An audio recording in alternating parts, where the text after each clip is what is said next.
selagi data itu punya warahmatullahi wabarakatuh. Waalaikumsalam warahmatullahi wabarakatuh. Kita mulai dengan baca basmalah. Bismillahirrahmanirrahim. Kabar semuanya sehat? Liburan Alhamdulillah, Bu. kemana long weekend jalan-jalan? Nggak kemana-mana, Bu. Nggak kemana.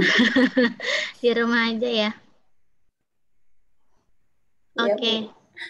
Hari ini kita akan belajar tentang penggunaan aplikasi EpiInfo yang memang kalau di minggu-minggu sebelumnya saya sudah pernah memberikan sedikit gambaran bahwa EpiInfo memang secara khusus dibuat atau diciptakan untuk membantu investigasi wabah ya. Jadi fitur-fiturnya memang sangat mumpuni untuk investigasi wabah. Nah, di materi ini sebenarnya kan kalian sudah dapat mata kuliah analisis data, kemudian infonya sudah sempat belajar bikin kuesioner ya?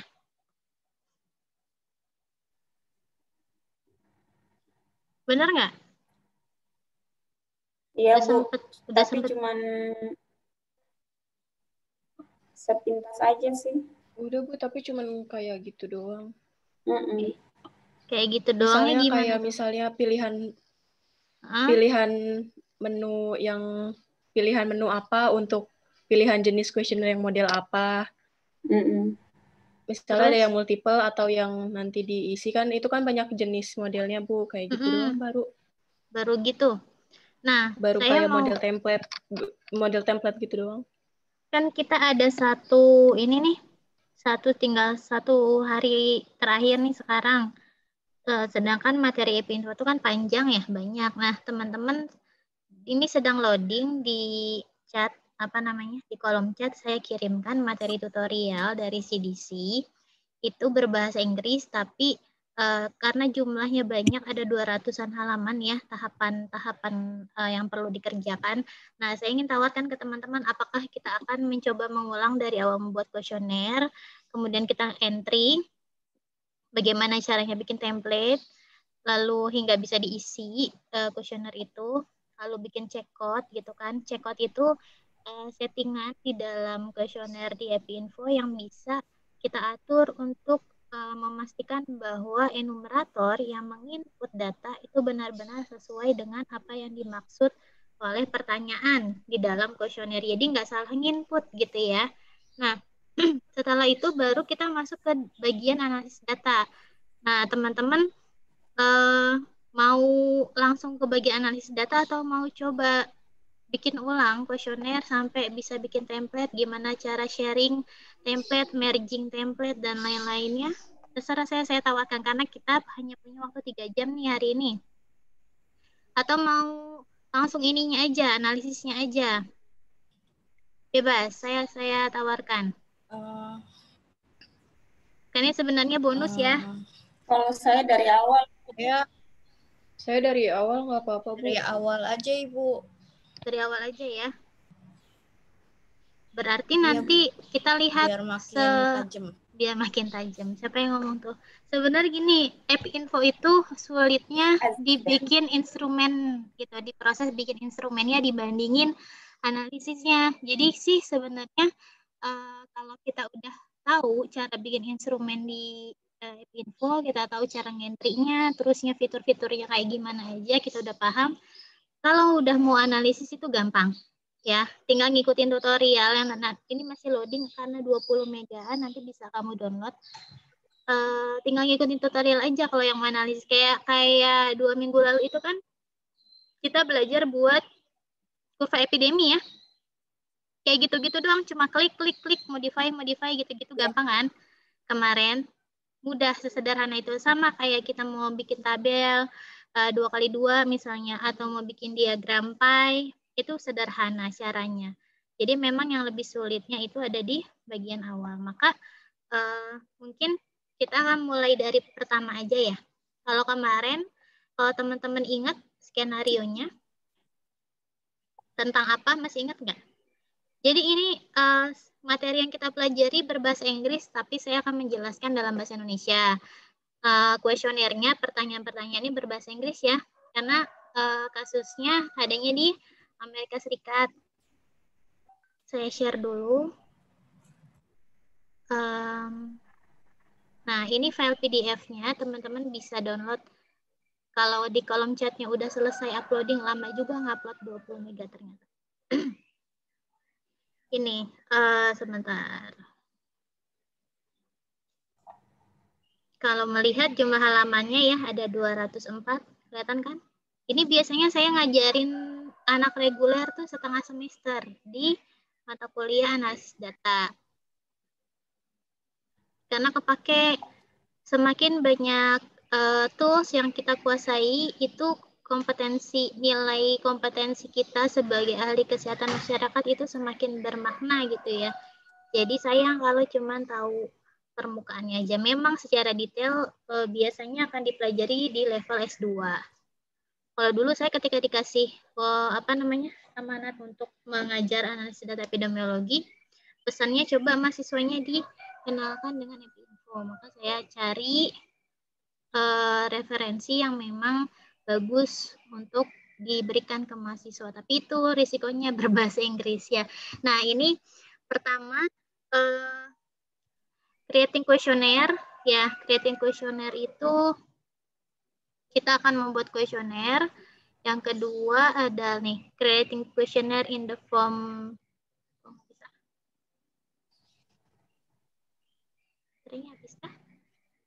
Nah nih in form designer ya, form designer. Jadi kanvasnya Epinfo itu namanya form designer.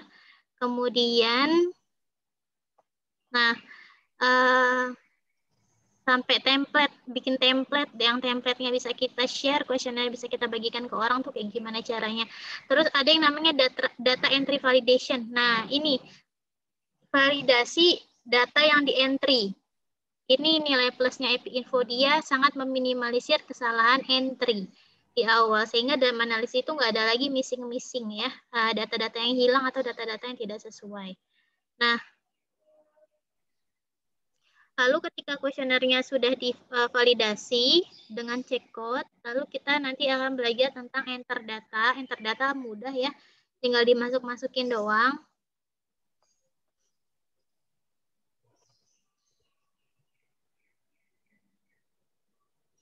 Nah, kemudian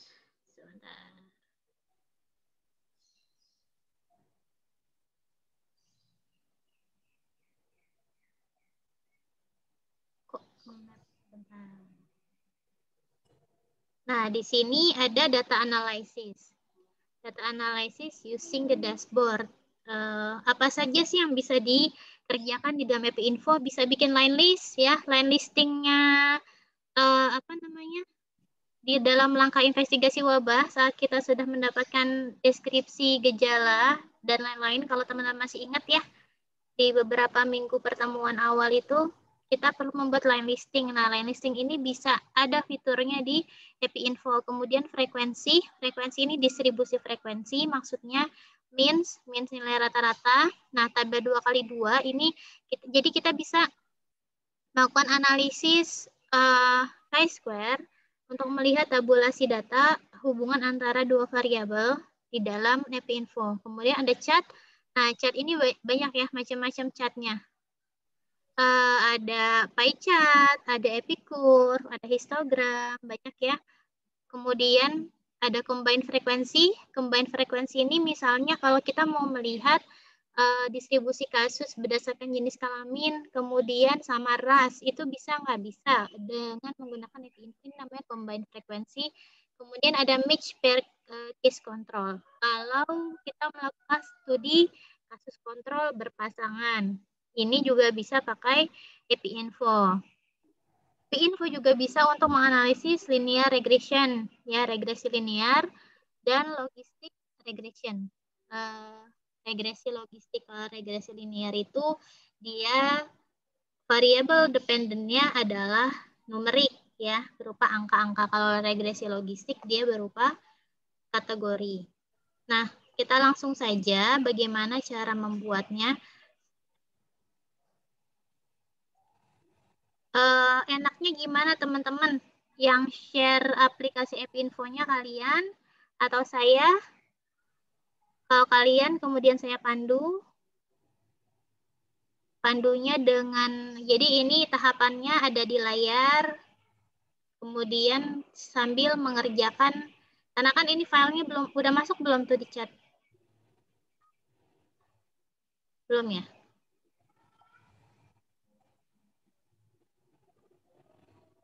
Gak ketemu kalau chat.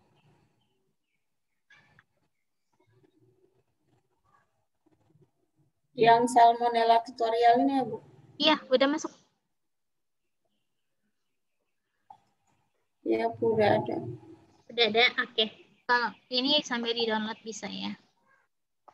Nah, ini sedikit skenario yang beberapa minggu lalu, kalau teman-teman lupa ya, yang saya share dalam PowerPoint.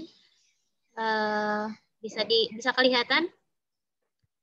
Nah, ada sebuah perusahaan ya, namanya ACME di daerah Morgan County di Georgia. Itu mengadakan piknik semacam family gathering pada tanggal 5 Mei. Kemudian banyak yang hadir, yaitu sekitar 250-300 orang. Nah, dalam acara piknik itu terjadi dalam satu hari, disajikan makanan dengan sistem catering ya. Dengan sistem catering, menu-menunya adalah sebagai berikut, yaitu ada peanut butter, jelly, Reuben, egg salad sandwich, ham and cheese, grilled chicken, grilled cheese. Lalu makanan yang salad yang disajikan ada Caesar salad, ada garden salad, ada chef salad. Snacksnya ada potato chips, ada chocolate choco chips, ada peanut butter cookies. Kemudian minumnya ada water sama iced tea. Nah, karena jumlahnya banyak, antara 250 sampai 300 pesertanya, makan siangnya dibagi menjadi 2 kloter.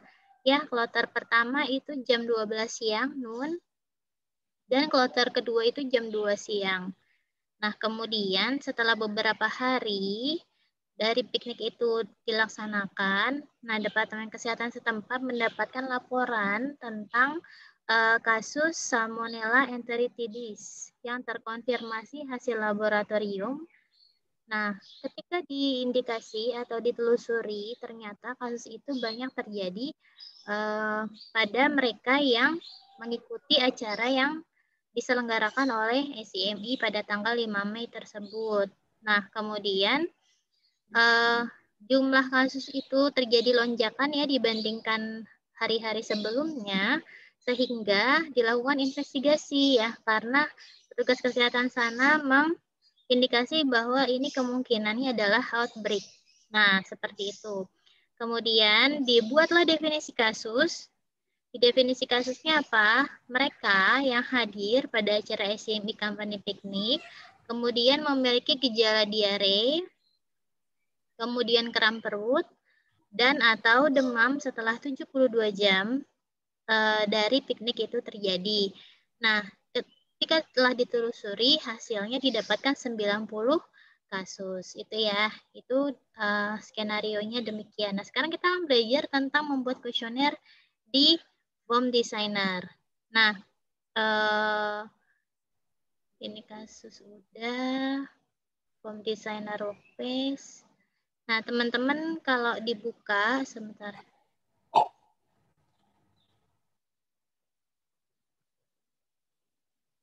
Saya buka Epinfo dulu, saya stop share. Nanti kalau ada yang mau ditanyakan nggak apa-apa, langsung dipotong aja ya. Wah, kebanyakan formnya.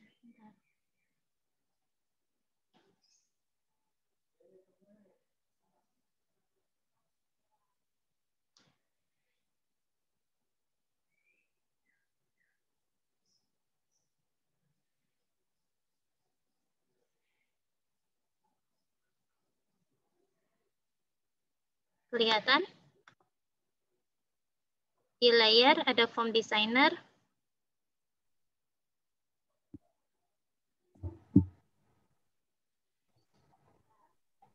Ya, Bu. Tadi klik apa, Bu? Form designer. Jadi happy info, Tadi. create form. Create form. Sudah?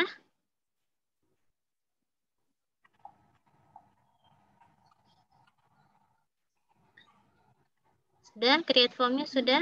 Sudah, Bu. Nah, oke. Sudah, Bu.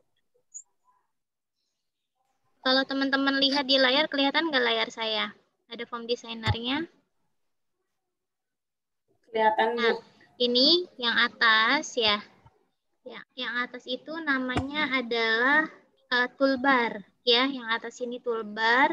Sebelah kiri ini namanya Project Explorer nih, kalau teman-teman lihat nih Project Explorer. Dan yang di tengahnya adalah Canvas. Jadi tempat kita bikin form itu di tengah ya, Canvas.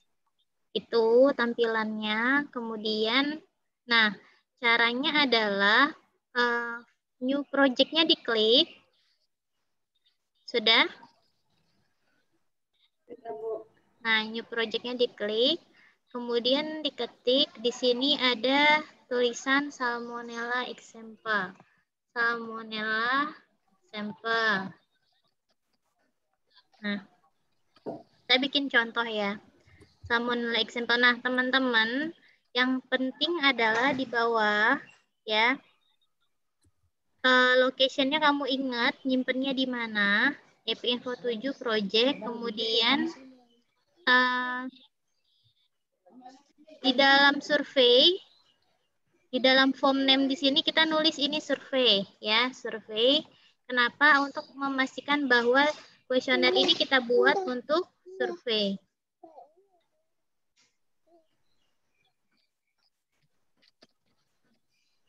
Sudah sampai sini?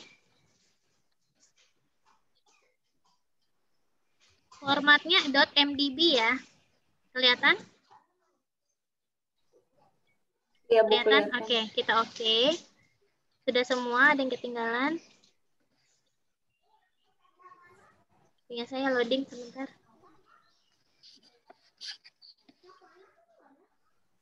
Nah, Bu, saya belum dapat datanya, soalnya kenapa, Endah? saya belum dapat datanya, Bu. Soalnya tadi keluar masuk, jadi apa ya, di chatnya nggak ada datanya, Bu. Nggak apa-apa, Endah. Yang penting buka ini dulu aja, infonya. Itu kan tutorial aja. Nanti di akhir kelas saya kirim ulang di WhatsApp aja ya, biar aman ya. Yang penting ini kita belajar dulu bagaimana cara bikin kuesioner atau pertanyaan. Nah, teman-teman, ketika kita sudah buka Canvas, akan kelihatan kertas putih ya. Ini bayangannya seperti kertas. Ini bisa di print out nantinya, maka kita bisa setting sebenarnya. Ada format di sini. Ya, ada alignment, ada background. Kita bisa setting backgroundnya misalnya kamu mau bikin kuesioner ada logo institusi. Nah, di sini bisa dimasukin background. Terus kalau grid setting itu ada kelihatan nggak ada titik-titik nih di kanvas kamu? Iya, Bu. Ya, nah grid setting ini sebenarnya buat mempermudah kita mengatur tata letak pertanyaan karena kan dia kertas kosong. Ya, nggak kayak di Microsoft Word yang kalau enter dia langsung ngatur spasinya sendiri. Tapi kalau ini dia nggak kayak gitu. Jadi seolah kita menggambar. Nah, page setup ini kita bisa ngatur mau pakai ukuran kertas apa. Ya, jadi tergantung dengan kebutuhan kita nanti mau bikinnya biasanya kan A4 ya. Biasanya A4, misalnya di sini A4, bentuknya mau portrait atau landscape gitu ya. Seperti ini. Nah, kemudian tadi di bagian page setup teman-teman di bawah lihat deh, default label field alignment ini bentuk pertanyaannya kita mau bikinnya kayak gimana? Sebentar.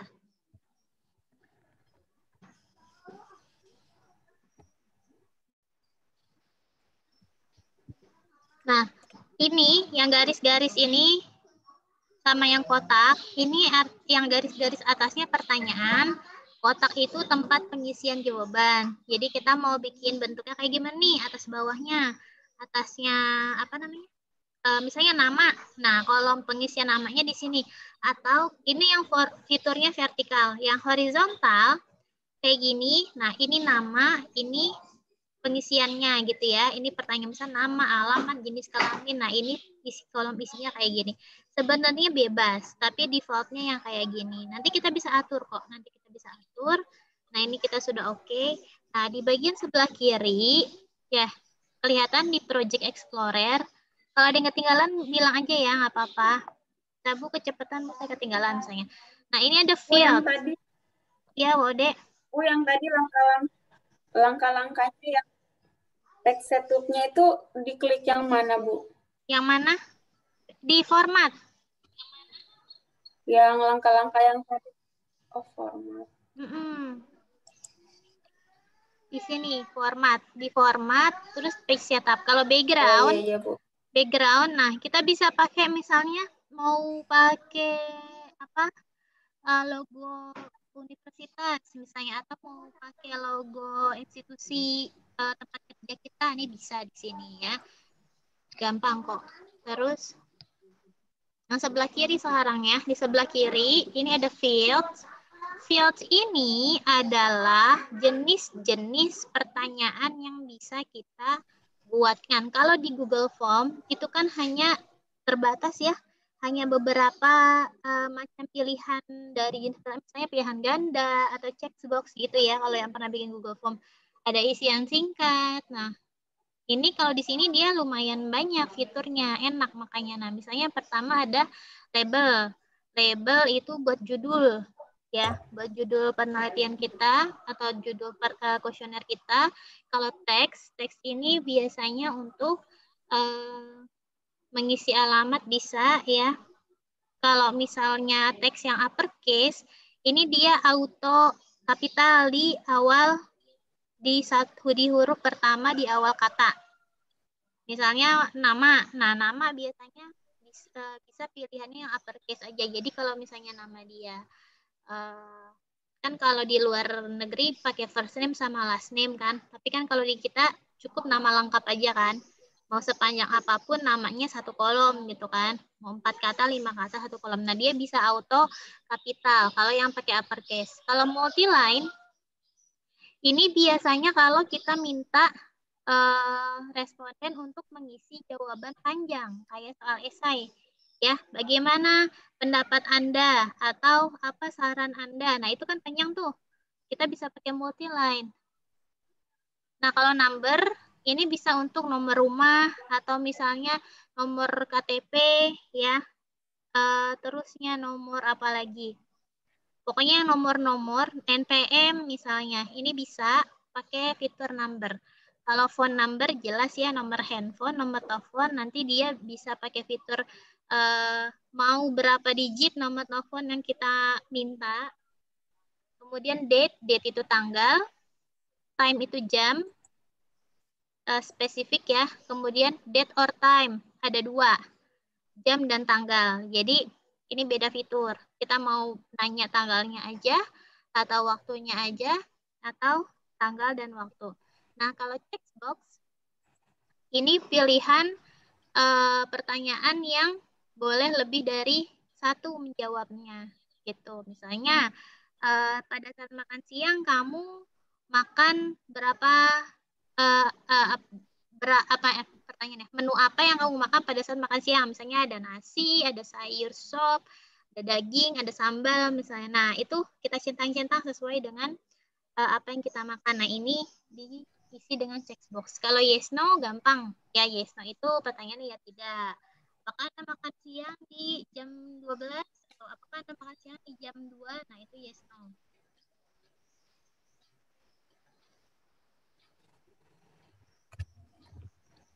Nah, kalau option itu pilihan ganda ya teman-teman. Yang tidak hanya jawabannya yes no, tapi bisa lebih dari 2 pilihan. Nah, kalau comment button itu misalnya gini, kita bikin tombol yang harus diklik sama si responden atau si enumerator untuk misalnya next to the new page gitu, ke halaman berikutnya. Nah, ini comment button.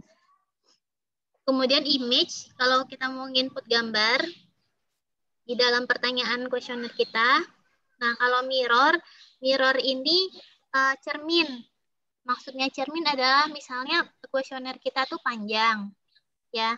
Terus ada 2 halaman misalnya. Nah, di setiap halaman saya mau ada nomor responden di paling atas. Nah, nomor responden misalnya kita hanya mengisinya di halaman pertama, tapi dia bisa otomatis muncul di halaman kedua. Kenapa? Karena kita bikin mirroring. Paham nggak maksudnya? Paham ya? Jadi udah otomatis kesimpan yang kita input di halaman pertama. Nah, kalau grid ini tabel ya. Misalnya ada pertanyaan yang perlu diisi pakai tabel, ini bisa pakai fitur grid. Nah, kalau legal value, nah nanti saya agak sulit jelasinnya, kita praktek aja. Oh, ternyata begini loh legal value gitu. Nanti legal value itu kayak ini teman-teman. Kayak variable name di bagian SPSS. Ada variable view, ada data view ya, ingat nggak? Ada data view, ada variable view. Ya, nah, labeling kan ada labeling ya, labeling di bagian SPSS. Nah, ini legal value ini semacam labelingnya. Komen legal juga sama, codes, ini kode pos ya. Relate, nah relate ini saat kita investigasi wabah ini penting. Kenapa? Karena fitur pertanyaan relate ini kita bisa melingkan, menghubungkan kasus atau responden yang ternyata punya hubungan kekeluargaan. Oh, ternyata misalnya dari 10 kasus ada 2 kasus yang suami istri gitu. Ini bisa pakai fitur relate ya.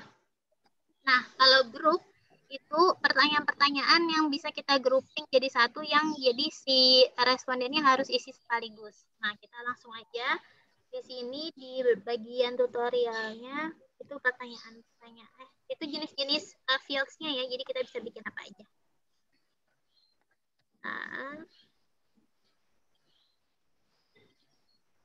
Nah, misalnya kita mau bikin judul dulu nih. Nah, caranya di kanvas ini, posisi kita klik itu adalah posisi di mana tempat tulisan itu berada, teman-teman. Maka kalau mau judulin, kamu posisikannya di tengah, misalnya tengah ya, tengah atas, kita klik kanan. Kelihatan? Nah, muncul di sini ada pilihan fields yang mirip sama yang ada di kolom sebelah kiri kan. Nah, kalau judul kita pilih yang label title. Kelihatan di sini? Muncul? label title. Iya, Bu. Ya, ada question atau prompt. Nah, kita perlu mengisi dengan apa? Kalau question atau prompt-nya kita isi dengan ini judulnya adalah Salmonella Survey. Kita isi aja kayak gini, ya. Salmonella Survey. Ini kita latihan. Kemudian di bagian field name-nya itu tidak wajib diisi ya teman-teman. Kemudian di bagian font, nah kita bisa atur nih jenis fontnya. Coba lihat. Nah, jenis fontnya kita bisa atur. Ini Sego UI, fontnya regular sama size-nya 10. Kalau judul kan kira-kira nggak bisa kecil ya. Kita besarkan misalnya. Di sini dimintanya Sego UI-nya 22 poin size-nya. Nah, kita pilih 22 poin, kemudian di bold. Nah, lalu kita oke, dia akan besar. Jadi ini preview yang akan muncul nanti di kanvas aslinya kayak gini. Jadi kita bisa ngira-ngira dulu nih cocok nggak nih. Kalau udah cocok kita oke, kalau belum silakan disetting ulang gitu ya. Kalau sudah kita oke kan. Nah, terus ya Bu, judul saya kok rada miring ya. Nah, geser aja teman-teman. Ya, bisa kok ditarik-tarik. Gitu. Ya kan? Ini udah diajarin belum sama saya takutnya ngulang, saya udah ngerti gitu. Kalau udah ngerti bilang Bu, udah Bu, kita lanjut ke yang lain gitu aja. Ya, jadi ngebuang-buang waktu. Diajarin sedetil ini nggak?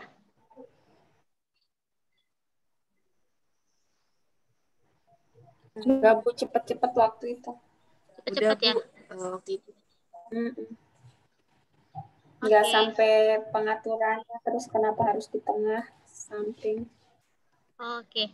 Nah, ini kayak gini. Terus sekarang kita mau bikin text field, misalnya nama ya. Jadi ini karena formatnya adalah American Standard, jadi kita nanyanya nama pertama sama nama terakhir ya.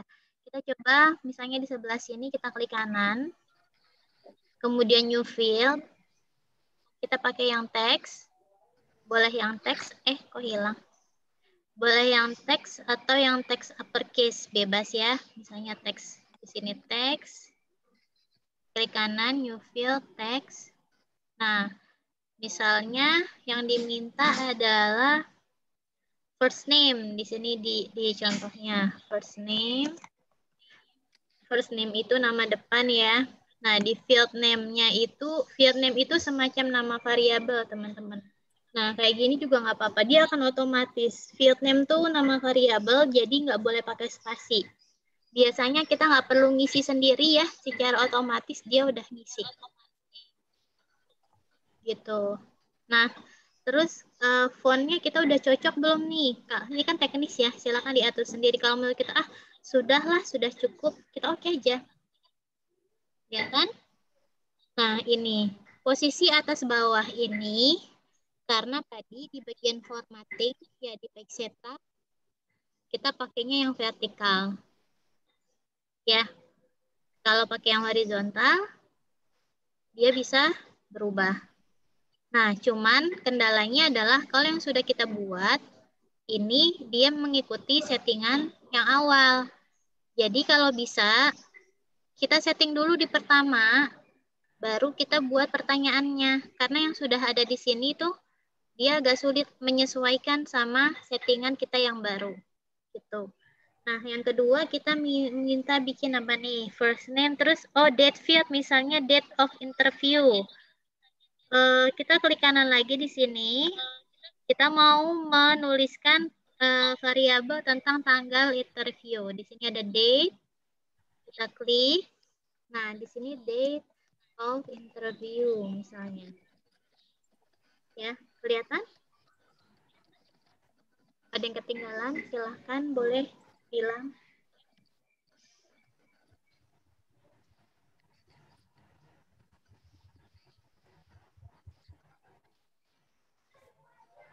Nah, kemudian yang enak begini teman-teman. Saya gatel. Di Epi Info itu kita bisa membatasi tanggal yang diinput. Kan kalau di Google Form nggak bisa ya. Kita mau input tanggal berapa aja bisa ya. Salah ngetik tahun pun bisa gitu. Nah, kalau ini kita bisa membatasi dengan di bawah. Kalau teman-teman lihat, nih ada bagian yang bisa diklik itu. Nah, required ini harus diisi ya. Read only ini cuman bisa dibaca misalnya. Repeat last ini bakalan diulang. Pertanyaannya akan muncul lagi misalnya sama not future date. Not future date ini kita mau memastikan orang itu tidak akan mengisi tanggal melewati hari ini. Misalnya sekarang kan tanggal 7 nih. Dia nggak bisa ngisi masukkan tanggal 8, nggak bisa. Kalau kita centang ini, not future date. Gitu. Nah, kalau misalnya range, ya, range ini adalah misalnya kalau untuk interogasi atau investigasi, itu kita kan punya timeline ya teman-teman. Turun lapangan itu dilaksanakan selama 1 minggu misalnya. Nah, kita ingin memastikan bahwa interview benar-benar dilaksanakan selama rentang 1 minggu itu. Maka kalau di dalam kasus ini kan kejadiannya tanggal 5 bulan 5 tahun 2012 ya. Nah, lowernya adalah kita pilih di sini tahunnya 2012 karena kasusnya kan 2012. Bulannya bulan 5, tanggalnya tanggal 5.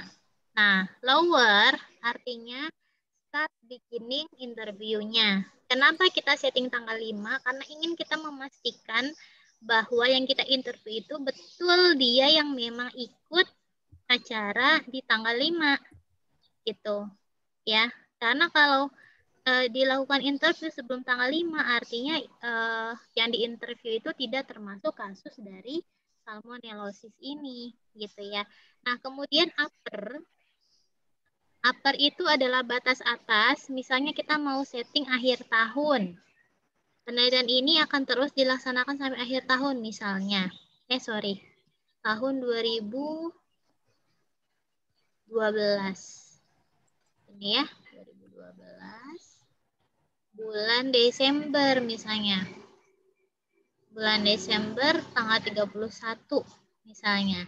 Ya, 31 Desember 2012. Nah, ini jadi kalau kita sudah setting range seperti ini, maka orang yang menginput tidak akan bisa mengklik tanggal selain rentang antara 5 Mei sampai 31 Desember. Sudah selesai? Kalau sudah kita oke. Ada yang ketinggalan? Nah, akan muncul date of interview. Aku ketinggalan. Yang mana, Vin? Baru ini, Bu, ngisi tanggalnya. Oke, silakan. Tapi udah tahu ya cara ngisinya ya?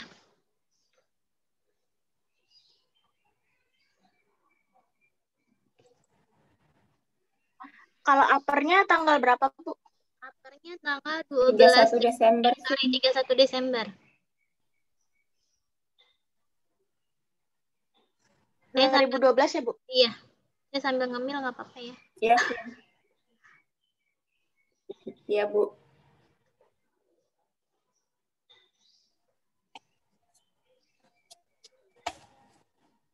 Udah, ada yang ketinggalan lagi?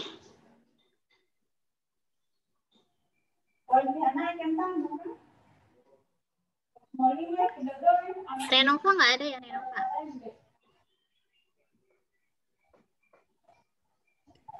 Nah, itu untuk fitur tanggal. Kenapa? Kenapa, Endah? Siapa yang Renova mah casing. Oh, salah ya. Saya suka ketuker. Iya, lengkap semua. Cuman ada 10 kok. Kayaknya ada satu yang nggak masuk ya. Soalnya si WOD 2 akun. Terus ada saya. Satu lagi siapa dong? Eka ikut pelatihan. Intan tadi belum bisa masuk, Bu. Oh gitu. Kenapa tuh dia? Nah, udah paham ya cara bikin fitur pertanyaan tanggal. Nah, sekarang kita mau bikin legal value. Nah, legal value ini sebentar. Jadi digunakan untuk bikin drop down list, teman-teman. Legal value itu drop down list kayak yang di Google Form. Kalau di Google Form kan ada kalau kita klik muncul di bawahnya ya. Nah, itu legal value untuk itu. Nah, contohnya adalah misalnya kita klik kanan, new field, legal value. Nah, question prompt-nya belum muncul, Bu. Belum muncul? Udah? Sudah, Bu. Sudah, Bu. Ya. Nah, di sininya adalah gender. Kita mau bikin pertanyaan yang bisa di drop down ke bawah, laki-laki sama perempuan ya. Ini rada ribet kalau di Excel, di Google Form dia gampang tinggal nulis aja di bawahnya laki-laki perempuan. Tapi ini mesti pakai legal value. Nah, di ellipsis kita pilih data source ya. Di sini nih data source. Kita klik field name-nya harus diisi. Nah, gender. Kita klik aja di field name, dia akan otomatis keisi ya. Titik-titiknya kita klik. Di sini kan data source-nya masih kosong. Kita create new. Create new. Mana nih? Maaf ya, punya saya not responding. Punya kamu not responding nggak? Nah, ini gender ini kita mau isi apa? Male sama female ya. Iya nggak? Male sama female. Halo, Nah, Bu. ya. Kenapa? Siapa yang ngomong tadi? Oh, Saya, Bu, Nggak tadi ada suaranya, Bu, tadi. suaranya, Bu. oh, sekarang ada. Iya, sekarang. Hilang ya. Iya. Nah, teman-teman Mailnya itu ditulis manual apa gimana, Bu? tulis manual. Tulis manual. Di sini male, di sini female. Nah, tulis manual. Jadi, Ditulis manual. jadi pertanyaan ini untuk kita menanyakan jenis kelamin si responden, tapi pilihannya dia drop down. Jadi nanti tampilannya kita ada tanda panah, kita klik ke bawah listnya apa aja. Nah, ini biasanya untuk pertanyaan-pertanyaan yang pilihannya banyak ya, untuk mempersingkat. Nah, di bawahnya, ini sebenarnya bisa add new panjang nih, sampai bawah bisa. Kayak kamu mau nanya provinsi itu ada 34 ya, di drop down ke bawah itu bisa. Nah, enaknya dia bisa ada opsi sortir.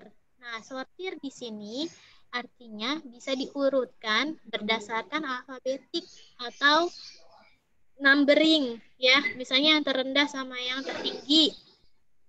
Kalau alfabetik itu diurutkan dari A sampai Z. Nah, kita bisa pilih. Kalau yang centang do not sort-nya ini tidak dipencet atau tidak diklik, maka dia akan otomatis berurutan sesuai dengan alfabet.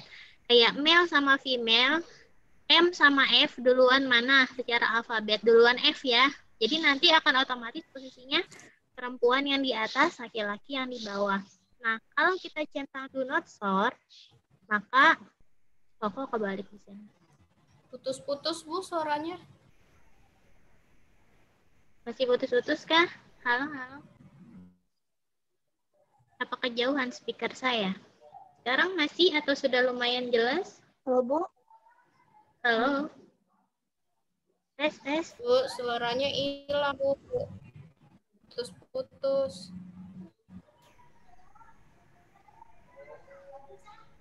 Yang lain dengar nggak?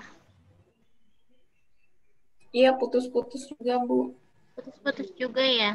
Kenapa ya? Sekarang udah jelas lagi, Bu. Sudah jelas. Oke. Nah, kita lanjut ya. Ini yang jenis kelamin, male sama female, kita centang jadi do not sort supaya tidak diurutkan berdasarkan alfabetik. Kita pengen tetap yang laki-laki ada di atas, yang perempuan ada di bawah pilihannya. Nah, kalau sudah kita oke. Oh.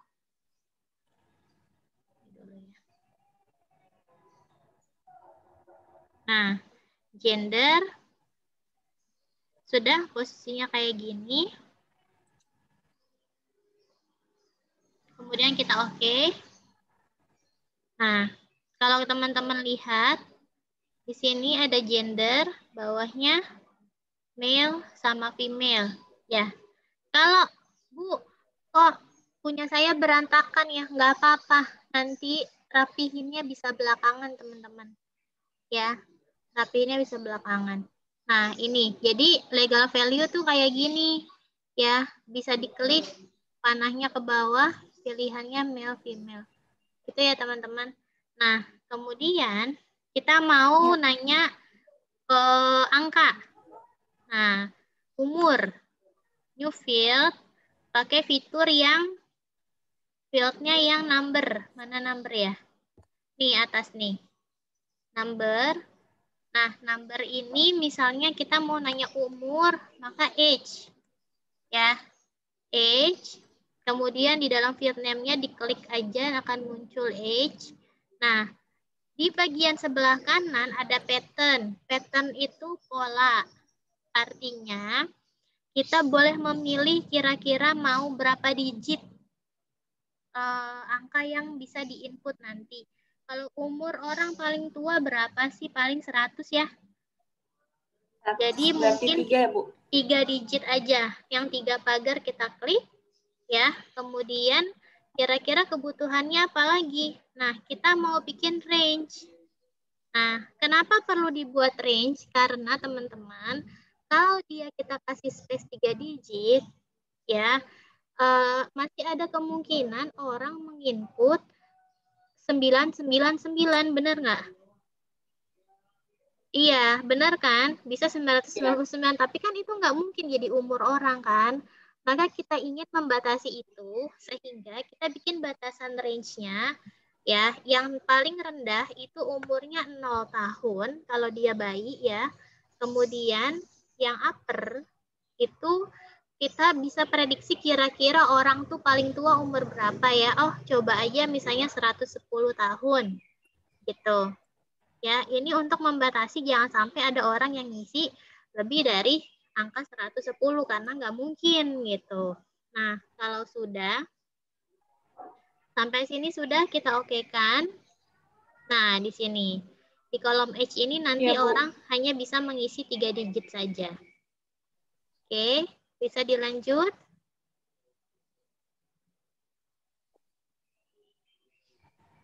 Bisa dilanjut. Nah, teman-teman sebenarnya nih ada tugas, coba di-input tapi jangan lama-lama. Karena setelah input ini saya akan ngajarin grouping.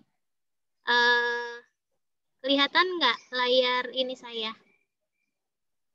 PDF saya. Ya. Nah, ini ada student practice. Tolong ditambahkan beberapa pertanyaan ini, saya kasih waktu 10 menit, bisa kelihatan besar nih sekarang, sebentar. Oh, ini kebesaran supaya kelihatan satu layar. Nah, ini ya, ini ada last name, pilihnya fieldnya yang teks, field name-nya L-name, misalnya address mintanya multi-line, karena bisa panjang ya, teksnya bisa panjang. Lalu kontak phone, nomor handphone, pattern-nya yang dipinta kayak gini. Terus pertanyaan was the case ill, apakah kasusnya sakit? Yes sama no. Kemudian minta outcome. Outcome itu bukannya, ya outcome itu pakai legal value, apakah dia mati atau sakit atau sudah sembuh atau tidak diketahui. Ya. Terus ras juga legal value, American Indian, Alaska Native, Asian, Black, White sama other. Terus abdominal pain ini masuk gejala, pakainya checkbox sampai bawah. Nah, nanti kita akan belajar grouping yang checkbox ini. Silakan di-input dulu 10 menit ya. Kelihatan layarnya? Baik, Bu. Sesuai nama ini ya, Bu? Iya, sesuai. Diikutin Bu, berarti aja. itu sampai res aja ya, Bu? Sampai raise aja, iya. Kita nyoba bikin sendiri sampai Enggak res dong, aja. sampai bawah dong, sampai checkbox, sampai other. Sampai other ya, Endah. Oke, silakan 10 menit.